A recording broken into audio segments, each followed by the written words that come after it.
welcome, and it's hard to believe here we are on June 4th. And so it's a real pleasure to host these Zoom sessions. It is my honor to be able to introduce Jordan O'Brien.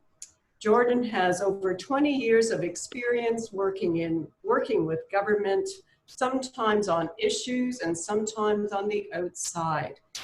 He presently is partner at the New Brunswick-based communication firm Porter O'Brien, where he specializes in public relations, strategy, and government affairs.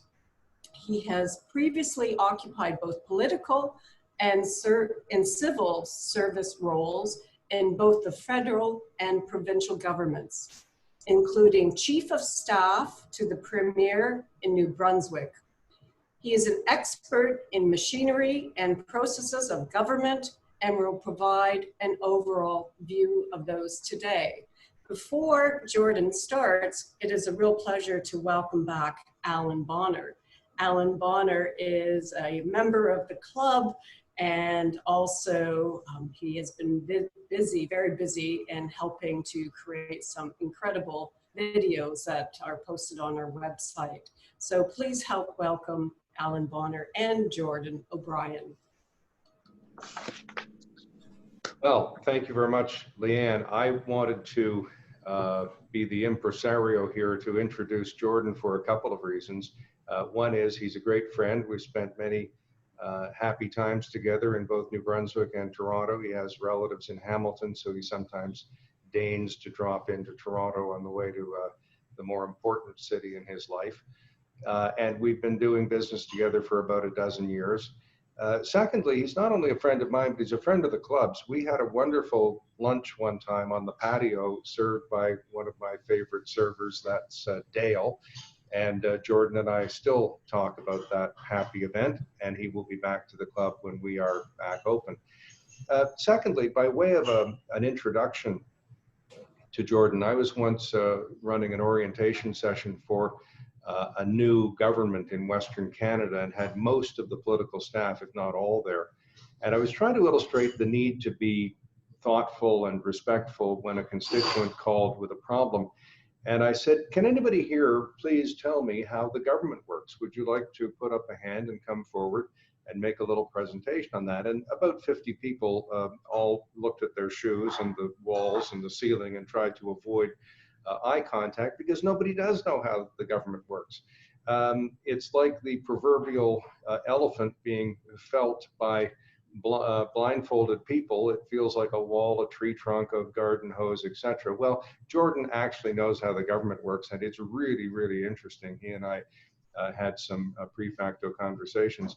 So, Jordan, would you say that I am generally correct that even people within the government have a bit of difficulty understanding how government works? Yeah, I'd say there's no question about that, Alan, and thank you for the introduction, and thank you, Leanne, and everyone for having me.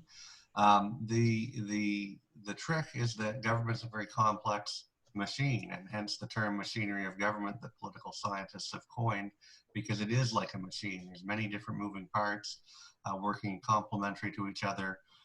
It is a hard beast to figure out. It's not as simple as a normal corporate structure where there is a shareholder or shareholders and a board and an executive and people report in. There are multiple different lines of reporting, different influencers on different types of decisions. So it is certainly a hard thing to fully understand. And then we often hear the person bragging, oh, I know the minister, I can help get that done. And I've always thought that by the time something comes to the minister's desk, it's a done deal, and undoing what the civil servants did is really rough. I think you tend to agree that knowing the minister is of limited value in government relations. Is that right?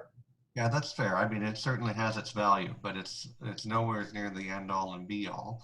As you rightly say, before anything gets to a minister's desk, it goes through a very long journey through the system and has been approved by many people, all of whom had a chance to stop or alter it before the minister ever sees it. And then it does go in reverse as well. Sometimes the minister can initiate activity, but that also triggers a very long process, and what comes back might bear very little resemblance to what the minister had in mind when he first made the request. Well, as people have already heard, this is going to be a reality check. It certainly was for me, a reality check on what we think we know about government. So Jordan, I won't delay your presentation anymore because I know you have some slides, and I'm going to mute myself and my camera.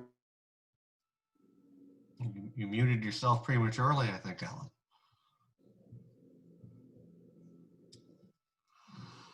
All right, well, I'll get started. And again, thank you everyone for joining us this morning. This is pretty dry subject matter, so hopefully it doesn't put anybody to sleep. As I mentioned, I call this presentation Machinery of Government, and it is because government is a very complex machine, and that's a term that's used in political science. Just to get off to the start a little bit more about who I am and my firm, Porter O'Brien is a relatively new company founded by myself and a business partner, Tim Porter, in New Brunswick. Tim is a former journalist who spent 20 years in government after journalism, including a stint as a Deputy Minister of Communications and also Deputy Minister heading the Council of Atlantic Premiers, which is a kind of intergovernmental body that coordinates activities between the 4 Atlantic provinces.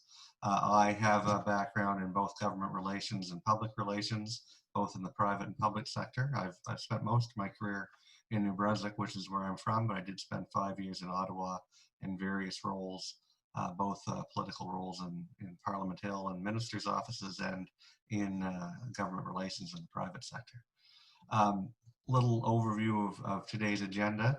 I'll do a bit of a Government 101, a little bit of the history of the evolution of our system of government, a little deeper into the Government 101 on the legislative, executive, and judicial branches, and then I'll talk a little bit about lobbying and how that kind of can influence the system and the right and wrong way to do that. So Government 101, Canada is a constitutional monarchy. That means that we have the crown that really is the end all and be all of power, but the Constitution constrains that power and invites elected people to share in that power. The executive branch in Canada is the Crown, and those acting for the Crown, her Majesty's ministers, for instance, and her civil servants. The legislative branch is, of course, Parliament, and there are 2 houses of Parliament at the federal level, the House of Commons and the Senate. And then the judicial system is, of course, the courts, of which there are varying courts on varying levels, provincial and federal. The evolution, not revolution, is a term that is somewhat unique to the Westminster systems of government. In most jurisdictions around the world, the United States, France, to some extent Germany, certainly Russia, there have been big revolutions where the system that was in place stopped and was replaced by a completely different system. That's not been our case. Over many, many years, there's been a slow evolution. The Magna Carta is something we talk a lot about, which was one of the first written documents that constrained the Crown's power. I include the Glorious Revolution in this slide because I find it funny. It is something that's called a revolution, but it was literally the opposite. There was a brief period called the Commonwealth period when the Crown lost its authority in Britain, and it was putting things back to the way they were that is called the Glorious Revolution, which was not a revolution at all. We have a system now of responsible government, which means that the Crown's power is exercised through a government that she appoints from among those who enjoy some kind of a democratic mandate, which is exercised through having the confidence of a majority of members of the House of Commons or at the provincial level, a legislature. And then in Canada, we slowly became a country. When did Canada become a country is a question that's difficult to answer. 1867 would be the easy answer, but it wasn't until 1982 with the repatriation of the Constitution that we no longer had to go to London and ask the British Parliament to pass laws in order to change our Constitution. And there were many iterative steps along the way when we first gained control of our foreign affairs, when we first stopped having a committee of members of the House of Lords as our highest court of appeal, when we got our own citizenship, and so on and so forth. So it has been an evolution how our system has come to be. And that's part of the reason why it's so complicated, because it's many, many unwritten rules. And we'll talk about that a little more as I go. So the legislative branch and the other branches of government, I look at this when I try to explain this in layman's terms as rules and who has which interplay with the rules. So the legislative branch sets the rules. Those rules being the laws, obviously, but also taxes and expenditure. Government cannot levy a tax or spend a dollar without the legislature having first said so. Federally, that legislative branch, as I mentioned before, is made up of the House of Commons and the Senate. Provincially, there's a unicameral legislature, that is to say a single body legislature, although that was not always so. Historically, the provinces had two legislative bodies very similar to the House and the Senate in Ottawa, and it was over time those upper houses provincially were all abolished as late as 1968. In the case of Quebec, many of them in the late 1800s. And then secondary legislation, we talk about legislation and regulations. Well, regulation technically is secondary legislation. It has the same authority as legislation, but it is legislation that is made by the executive branch, because the legislative branch has passed primary legislation that says the executive can do that. So regulations cannot be made without the legislative branch first saying, oh, and the governor and council may make regulations with respects to X, Y, and Z. The executive branch, back to my rules analogy, if the legislature sets the rules, the executive administers those rules within the confines that the legislature allows them to do so.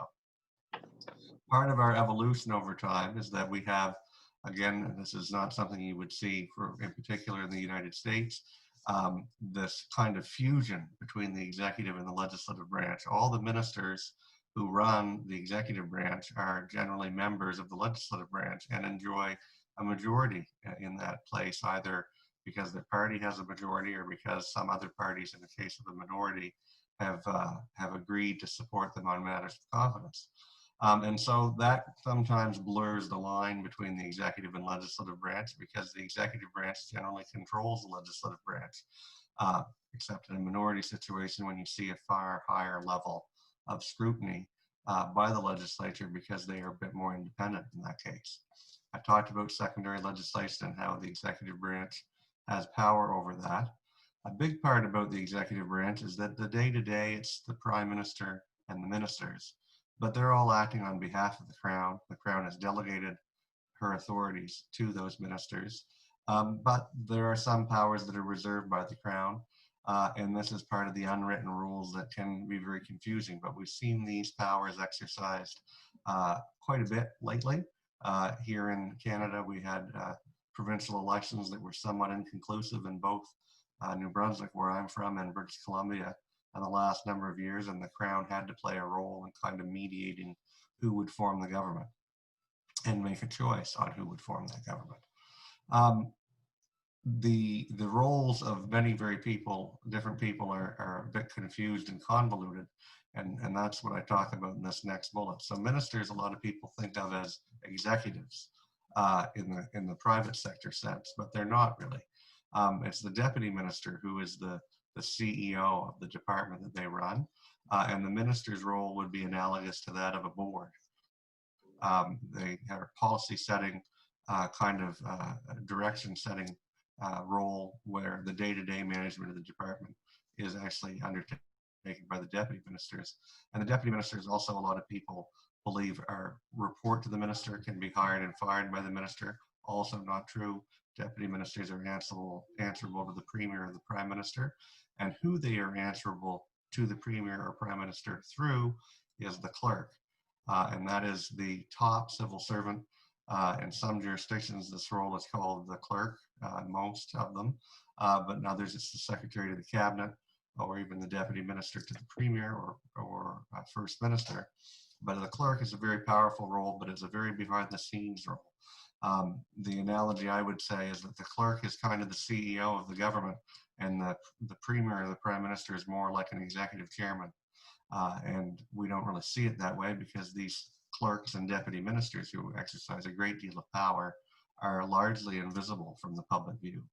The cabinet committees and the Prime Minister all work together. Cabinet's an interesting decision-making body, though. There are no votes at Cabinet, and the Prime Minister, as chair of the Cabinet, has the right to determine consensus. And so that is to say, the Prime Minister decides what Cabinet decided. And if there's 15 ministers and they're all opposed to something, the Prime Minister is well within his right to say, in my view, you're actually all in favor of that. And there's a principle called cabinet solidarity, and ministers are duty bound to support those decisions. And if they don't, they can resign. And that's their lever. And that happens quite often in Britain. It happens less often here for reasons that many theorize about. But then there's also cabinet committees. So, and they work in the same way. Those committees have a chair, and that chair is very powerful because he or she determines the consensus of those committees and what they recommend up to cabinet for ratification. And lots of legislation, or legislative proposals, I should say, regulations, funding decisions, etc., are generally decided at the cabinet committee and then rubber stamped by the cabinet. The judicial branch, I won't spend a lot of time here because that's not really the subject of my presentation. It's more about the influencing of government decisions. There's not much influencing of the judicial branch. They are independent, and rightly so.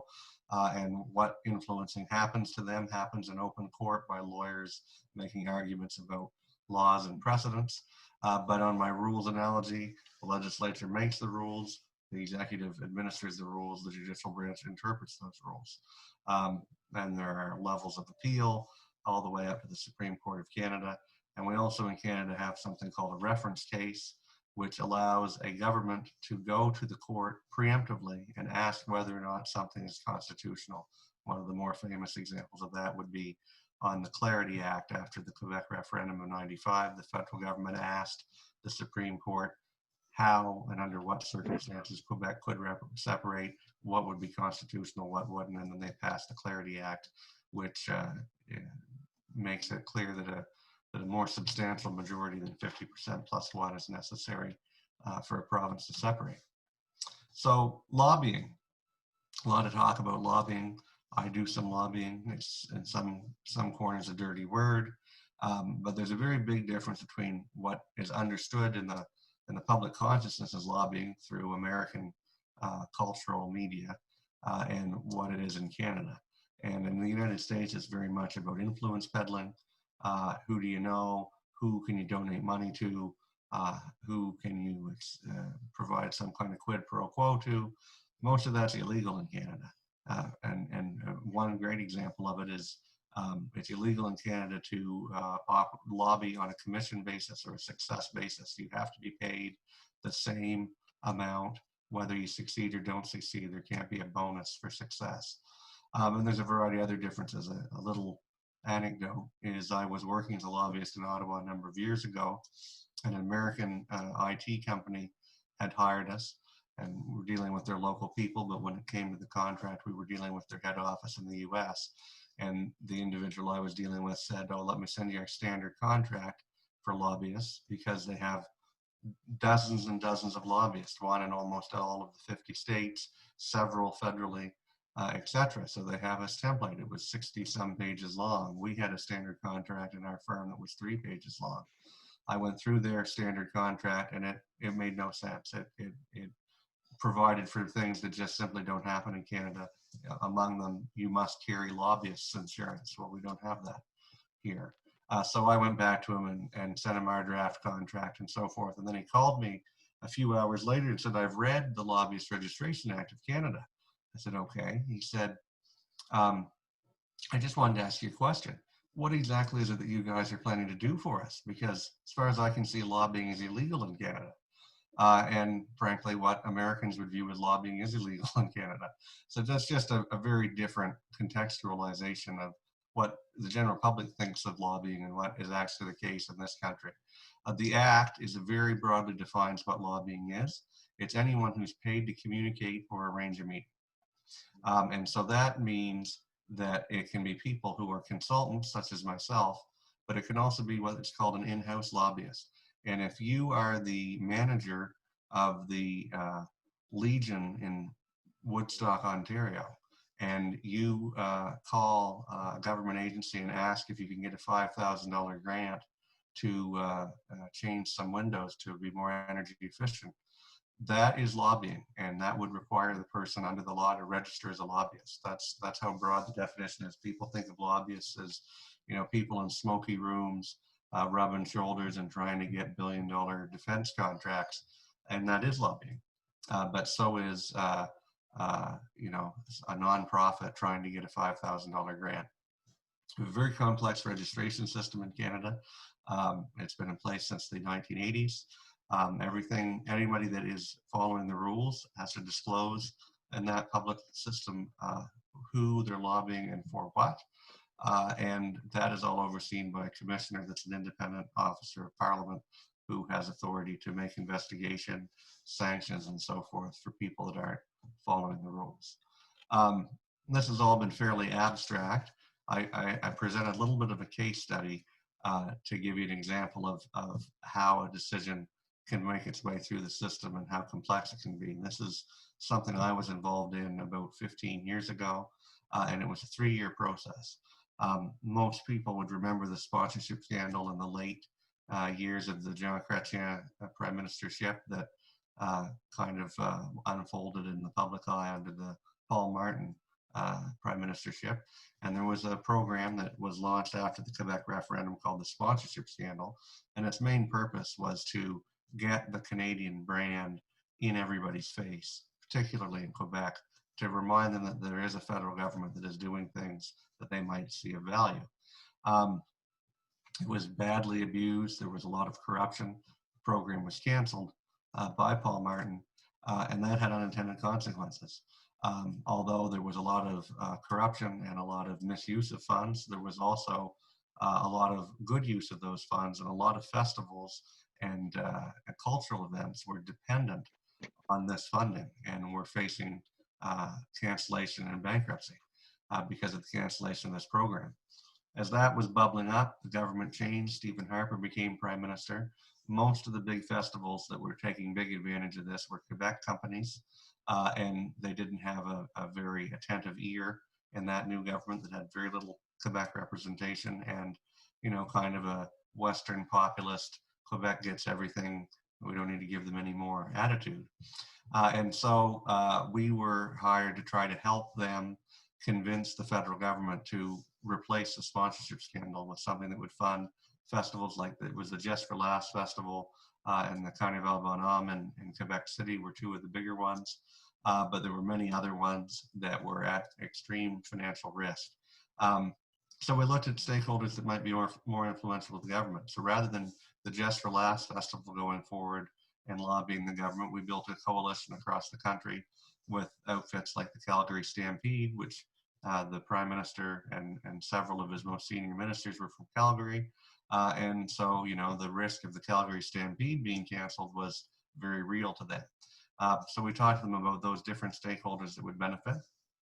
We also went through every year. There is a process that the House of Commons Finance Committee undertakes called pre-budget consultations. They travel all over the country and hold hearings and solicit feedback, and they write a report on their recommendations of things that the finance minister should consider in the budget. We lined up festivals in all regions of the country to go and present to those meetings and talk about the financial jeopardy they were in and ask for a program, and that made it into the House Committee's report. Then we worked with the Finance Department, with other key ministers to get them on board to the idea. It went through the Cabinet Committee process. Was it put in the budget by the Prime Minister and the Finance Minister, decide the budget outside of the Cabinet process, and they put it in the budget. And you would think mission accomplished, but not so. The budget is a very high-level document. Most pronouncements in it are 1 or 2 sentences long. They lack detail. And so after the budget makes new announcements on new programs, they have to go through a process at Treasury Board, which is a committee, the kind of the financial committee of Cabinet, that's also supported by a vast bureaucracy called the Treasury Board Secretariat. And every spending program needs a Treasury Board set of terms and conditions. And so you have to go through the Treasury Board process and make sure that, okay, this money's been allocated to invest in festivals, but we need to make sure that the Treasury Board terms and conditions that come out at the other end allow the sorts of festivals that we're thinking of to qualify and to be able to spend the money on the sorts of things that they would want to spend it on. So that's a case study that's meant to illustrate how many different pieces are that are quite complex, and I kind of varnished over it. There was other nuances there that I didn't even mention. So my conclusion to all that is government is a very cumbersome process. It's very, very redundant. You have one cabinet committee deciding one part of it, another one deciding this, two different departments or three or four that have stakes in it and need to go through their own decision-making process. Very much a silo-based operation, and everything kind of gets stitched together at the top. It's also very counterintuitive to those people who have experience in the business community and in the corporate world, and vice versa. Most career civil service don't really understand how a private company works, and most people, executives at a private company that don't have government experience don't really understand how the government works. Canada is a hybrid of written and unwritten rules. We have a written constitution, we have written laws, but there's a lot of unwritten kind of precedent and tradition that governs how things work. That's very complex. And government action usually requires what I would call a multi-front war. There's not, as Alan said at the beginning, you can't just get on the phone and talk to the minister and get something done. It's much more complicated than that. So that's kind of my overview, and I'd be happy, Leanne, to take any questions that folks have. I kind of went through fairly quickly and may have glossed over some things, and I don't know, Alan, if you have any questions before we turn it over to the big audience. Well, just while Leanne is looking at who is digitally or literally waving, let me just ask you this broad philosophical question. Are elected officials, MLAs, MPs, MNAs, MPPs, etc., are supposed to be our advocates and represent the will of the majority of the people? And what that is another question, you know, the greatest good for the greatest number and all that sort of stuff. But what does it say about their efficacy if you have to hire a government relations person to navigate this complex maze of government? Shouldn't it be the elected official who helps with that? Well, yes, it's true. They do, and a good government relations strategy involving some either local people whose constituencies would be impacted or who have a policy interest in that area as part of the collective group that would push the other decision makers in your direction. But I mean, these elected officials are representing a broad spectrum of interests. They are lay people. They're jacks of all trades, if you will. They need to be able to advocate for the business owner and the homeless person and everybody in between. And it's difficult for them to be subject matter experts, and it's difficult for them to spend a whole bunch of time on any one issue. And that's where this comes in. The other thing I'd mention is interesting about the definition of lobbying in Canada, and there are a lot of people breaking the law by mistake, because it's not well understood how big of a scoop there is that picks up different types of interactions with government. But if government calls you and asks your opinion, and you give them your opinion, and you're paid by your employer to have that interaction with the government, you have lobbied and you need to register.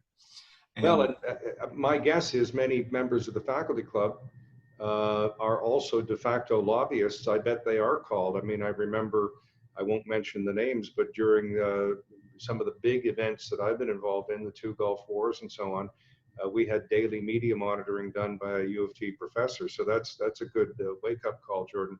One other question, and you and I haven't discussed this privately, although we've discussed almost everything else, I think, including over that great lunch at the faculty club.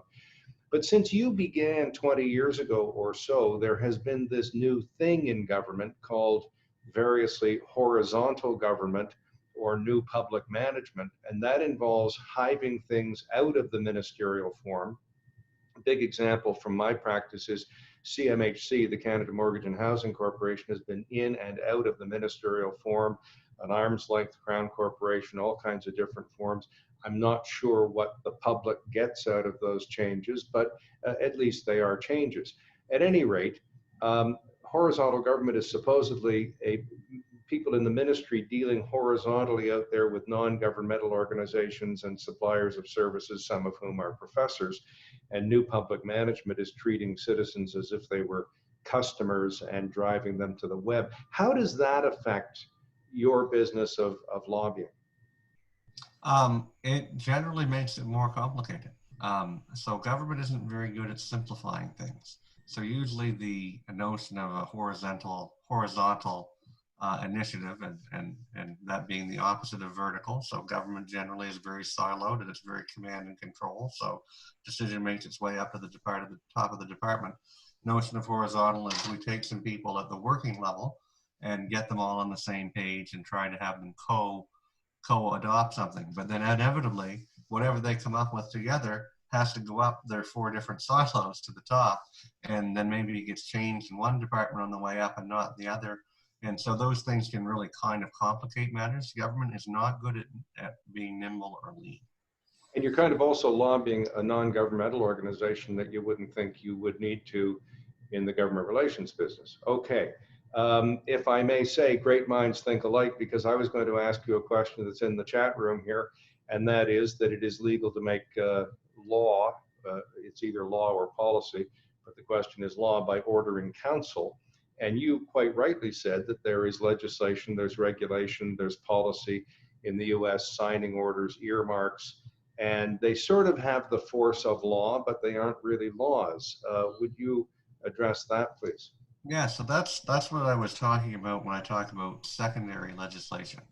So it is legislation for all intents and purposes. Nobody calls it legislation, but it is legislation that is made because some piece of primary legislation allows it to occur.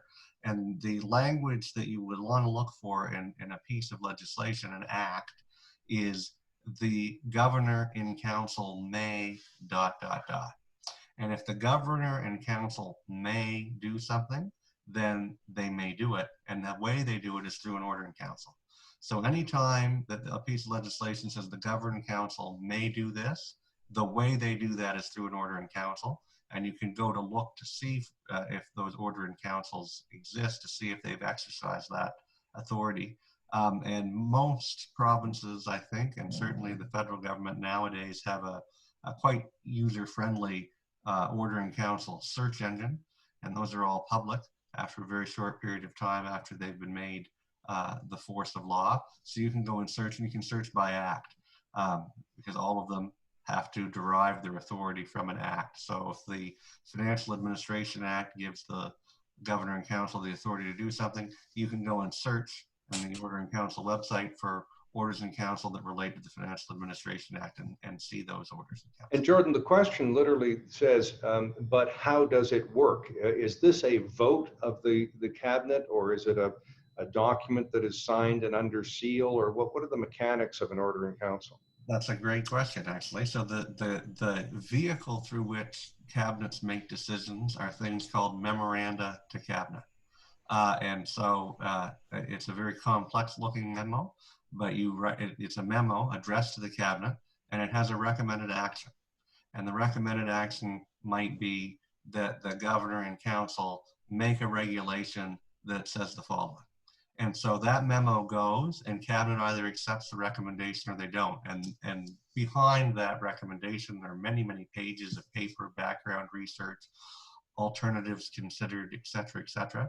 And so cabinet makes its decisions by accepting the recommended actions and memos. And there is no vote, as I say, the prime minister, or in the case of a cabinet committee, the chairman of that committee kind of determines the consensus. Usually they do that in a fair-minded way, and usually there's fairly broad consensus. There's usually not a big split decision or a huge number of people opposed to the decision that the government ultimately takes, but sometimes there is. And that's the prime minister's prerogative to decide what that decision is. Now, sometimes there's a long, long gap between legislative, legal power and implementation. And by that, I mean, there's an act, for example, the Ontario example is the act that creates the liquor stores. says that liquor store employees may do what is necessary to protect the safety and security of people, or some such language, because it's a controlled product. Well, they have interpreted this as meaning when you return a product, you have to show photo ID, and they've asked the Privacy Commissioner and the Ombud for a ruling on that, and they said yes, that they can do this. And so they are asking for private information when you return a spoiled bottle of wine, for example. Well, the Act doesn't say they can do that. They are interpreting the Act in that way, and then they have a ruling from a non-lawyer, a non-elected official. And that seems to me to be a long hop between our elected officials passing a piece of legislation with a majority and an agency interpreting it and doing what they think is the right thing. What's your view? Well, that's an example of bad legislative drafting, I would say, and there's lots of that on the books throughout this country where there are huge ambiguities in the law, which leaves it subject to interpretation. And my rules analogy sets this up. So the legislature sets the rules, and the legislature set those rules very vaguely and poorly. The executive and the LCBO is an arm of the executive. It interprets the rules how they think that they, or administers the rules in the way they see fit. So if there's room for interpretation, they've done so. And the remedy for that's the courts who interpret the rules. So if we think that the executive is administering the rules in an unfair way, we have the right to go to the courts and ask the courts to strike down those rules or provide greater clarity through an interpretive ruling. And that would be the process that's available to you. So our ability to obtain clarity is roughly equal to the amount of money we have to hire lawyers to go seek that clarity. Thank you for that. That's correct. Very cynical, yes. Now, when you were chief of staff to a premier, did you attend cabinet meetings? Yes. So generally, a cabinet meeting has two non-ministers in attendance, and that is the clerk, who's the chief civil servant, and the chief of staff. And that's pretty standard in most of our provinces. The committees, though, there's often a lot of non-politicians at the committees, and that's where the real work gets done. So generally, when a memorandum comes to cabinet, it goes to a committee first. At that committee, the officials in the department responsible for writing that memo will appear. They'll make a presentation. They'll answer the questions of ministers, then those people get out of the room. The committee makes its recommendation to the cabinet, and the cabinet decides without the benefit of very many outsiders. Well, here's what I would like you to address quickly, because Leanne has a hand up. We have heard a lot of criticism in the last couple of months about the slowness of national and subnational governments to react to the pandemic, to lockdown, to open up, masks, no masks, etc. What is that discussion like in cabinet? I mean, when you're in New Brunswick, are you watching CNN to see what America does, or what Ottawa does, or what Nova Scotia does? Take us through this, what appears to have been a fairly incoherent development of public policy that involves life and death. You're right, and rightly or wrongly, there's a lot of debate in political science about, and frankly, more so than political science and public opinion and journalism about, politicians need to get out of the way and listen to the experts, which is in a way somewhat undemocratic. If that was the case, we would have, we wouldn't have politicians. We would just have a merit-based dictatorship, right? And so the messiness of democracy is that lay people are making the decisions. But I would say in most provinces and in most countries around the world, the public health officials, the epidemiologists, are making recommendations, and those are more or less being rubber stamped by politicians. And of course, you see slight differences in different jurisdictions because they each have their own epidemiologists that's got a slight difference of opinion. In fact, there are some countries, Sweden among them, that have taken a completely different approach to what most countries have taken. And it is kind of, we're not going to isolate everybody and try to prevent people from getting sick. We're going to let people get sick slowly and get over it and make sure the supports are in case to help them get through the virus. Jordan, I'm going to pass it back to Leanne because she did have her hand up. I want to show you the faculty club pen that I would normally present to you.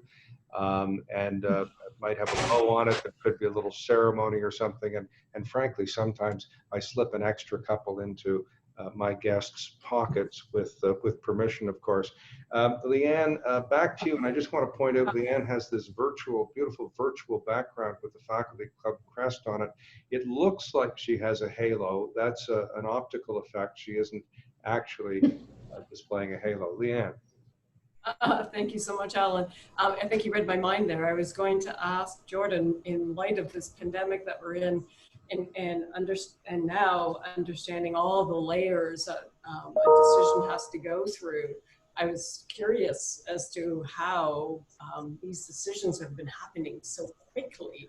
And especially, we've been in this situation for the past, it's only been 12 weeks, and it's been really incredible as to when we started, when this all first started to where we are now, and incredible programs that have been announced for support for each and every individual. So how would these decisions come about so quickly? Well, there's a lot of shortcuts being taken, and they're not doing business as usual, but they are as well. So the top level decision-making process has not changed much. There's still memoranda going to cabinet, and cabinet is still approving them, and that's how they're putting these policies into place.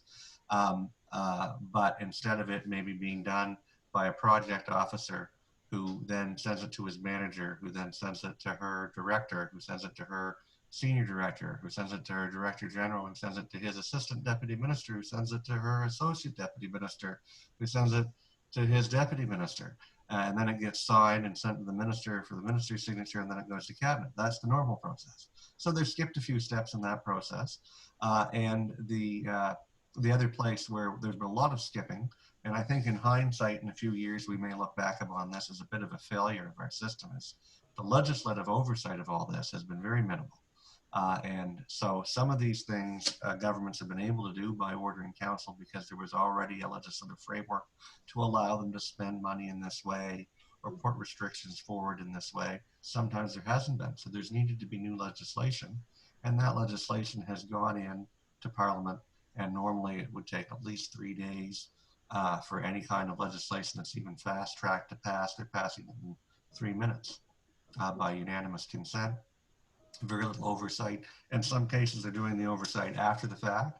So they're passing it and then saying, but we'll still, for reasons of transparency, go through the normal process later, even though it will have no meaningful effect because this is already the law.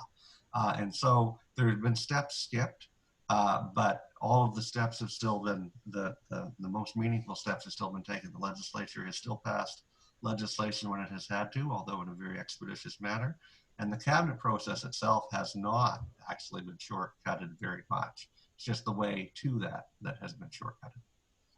Have you ever compared this, the process that you have been working on, compare it to the States, the US? Yeah, so the American system is so different than our system.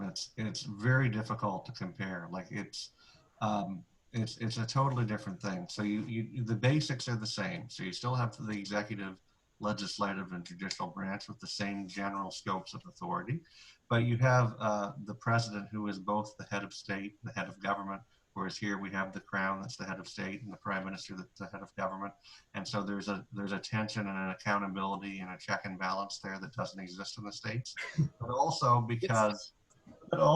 the other hand, because there's no correlation between who owns the executive branch and who controls the legislative branch, that you also have that tension there. So you saw with the stimulus package that went through the US, you have the Democrats who have the majority in the House, the Republicans who have a majority in the Senate, the president who is sort of a Republican but has his own kind of views on some of these things. And so they had to come up with something that was satisfactory to all three. It took a long time. If you were following it closely, some of those stimulus packages, they were going to pass it on Thursday, and then Thursday came and went, Friday came and went, and we're into the next week as they're all shuttling back and forth, trying to figure out something that's agreeable to all three parties. Whereas here, we get a little window into that because we don't have a majority government in Ottawa, and so there was some things that were in one of the first pieces of legislation that the Conservatives objected to, and the government had to change them. But that's normal business in the U.S. It's even when the one party controls all three of those places, the notion of homogeneousness in political parties and party discipline and towing the party line is a very different concept in the US. So even if you have a Democratic House and a Democratic Senate and a Democratic President, or a Republican occupying all three of those, doesn't mean they're all going to agree. And the legislature plays a far more active role, independent role in the US than it does in Canada. Any other questions? No. Peter Russell is an expert in this field. I see you need to unmute yourself. Peter Russell? Oh, need to unmute. Can I do that? There we go. I think there I am. I'd like to thank Jordan and Alan. I have taught political science since 1958. And you know, as they say, if you can't do it, then teach it. You do it. Though I've taught and read a lot and written a lot, I learned more about lobbying today than I'm really grateful for what you told me about the lobbying and your questions, Alan, very penetrating questions about those beastly things called order and counsel as part of our legal framework. And I thank you both. But my question is this. I'm a political scientist. And until Jordan's very last comment on the American system, there was no mention of, wait for it, political parties as part of the machinery of government. Think about that. Political parties, you have to be the leader of a political party to be the prime minister. Political parties select most of the candidates for elected office. You can run as an independent, good luck to you. Jody did it. But most people to get elected have to belong to a political party. In running government, as they call them, the little boys in short pants, they're not little boys. There's just as many girls as boys. They're called political staffers. And they're not public servants. They're not civil servants. I consider the Prime Minister's office and the political staffers, who are all, their first loyalty must be to the party, of the Prime Minister. And their first obligation is to do what they can to strengthen the Prime Minister party chances of re-election. I think the Prime Minister's office is even more powerful today than the Privy Council office. So it's fascinating to me to see how little attention you paid to political parties. We understand one thing, there's some very new data from Samara. Canadian public do not like political parties. Only the number of Canadians who belong to a political party is in the one digit percentage, 5 or 6%. They smell, they stink, they hate, but they're vital. And I think we're into an odd situation where I would contend the most important institutions of government aren't provided for in our Constitution. They're not. No mention of parties in our Constitution. Are not liked by the public, but they're extraordinarily powerful. You might comment on it. Well, you're absolutely right, Peter, and frankly, that might be a good takeaway for me to improve this presentation the next go around. I kind of use the term minister and prime minister to include their offices and their short pantsed friends. I've worn those short pants. and occupied those roles in my life.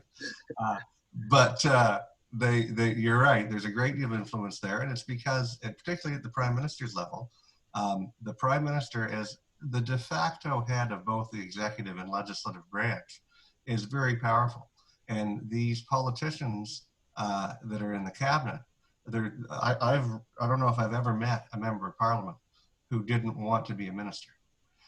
And so, because the Prime Minister, at his sole discretion, chooses who's in his cabinet and puts people out, the ministers, what authority they have, they're quite quick to give it back to the Prime Minister in order to suck up to him. And the Prime Minister, therefore, delegates a lot of that power, less so to his ministers and to his political staffers, as you say. And so they exercise a lot of the Prime Minister's power for him. And you mentioned Jody Wilson-Raybould in passing, that whole, what's the right word, intrigue, really shone quite a light on the roles of political staffers and unelected people that most people have never heard of, pulling a minister aside and telling her what's what does seem a little bit perverse. But that's regular business in government these days. Jordan, if I can abuse my privileged platform here and paraphrase Professor Russell, I think what he was saying was that political servants or civil are neither civil nor are they servants.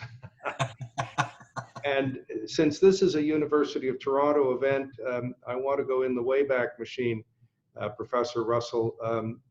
If we were at the faculty club, I would take Jordan over to the building in which political sciences and urban planning was, where I was. I forget its name, but there is the Frank W. Pierce Lounge there, and you must have taught with Frank W. Pierce, didn't you, Professor Russell? Frank was a very good friend. I miss him. I miss almost all my friends are gone. I'm hanging on.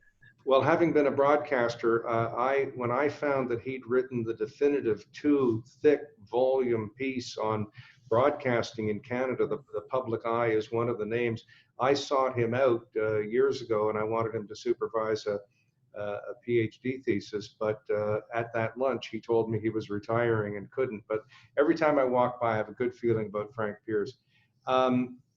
Jordan, let me capitalize on what Professor Russell was asking about. I've talked to politicians about my age who remember when 2 or 3 elected officials would share an office, and they might even share a staffer. And now we have every single office well staffed, and I think at the national level, certainly a dozen people in every staff who are so-called exempt or political staff, and even the individual member would have 1 or 2, and a constituency staffer. Are we better served because of all these new people on the public payroll? Oh, that's a loaded question, Alan.